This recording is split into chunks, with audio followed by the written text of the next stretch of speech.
Hey, good morning, guys. Yeah, so we are inside the Speed Art Museum right now, inside the Sanford Biggers Code Switch exhibit. Now, we're looking at some really cool quilts that he has altered and made his own, and these are not like any that you have seen before. They are familiar, though, Scott. You're one of the curators here. We can sense a familiarity from these quilts, and that's kind of the point, right? Yeah, you know, I think quilts are familiar to so many people. So many of us, I think, have had quilters in our family, have inherited quilts, have been passed down. So there's an entry point here, I think, with these historic quilts that Sanford then works with to bring into the present.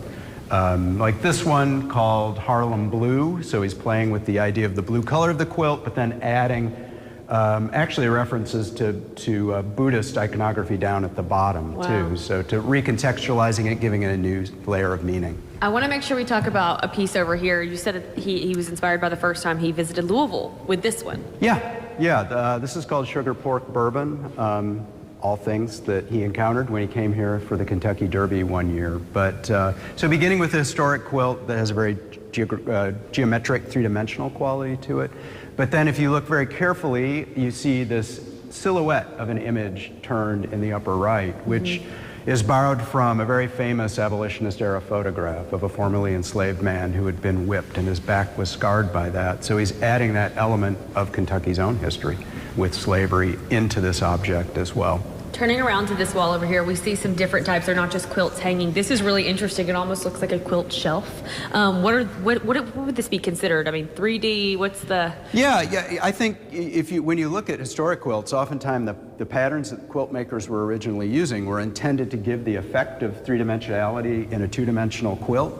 So here he plays with this idea by taking elements of a historic quilt and then reconstructing them to literally create a three-dimensional work that rises off of the wall towards us and has different views as you move around it too. He uses a lot of stuff on these quilts, like I'm seeing shine, paint, looks like spray paint too. What types of other things is he using on this stuff?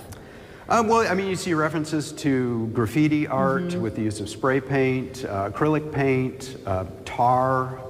We'll see some that have sequins. So all kinds of familiar materials, I think, but being used in a new and really interesting way. Now, when is the Speed Art Museum open for people to come and see this exhibit? This exhibition opens tomorrow, Friday, and will be open from 1 to 8. And tomorrow evening is also our after hours, and Sanford will be giving a talk here at 7 o'clock tomorrow evening. All right, he's actually in town right now for these talks and these lectures.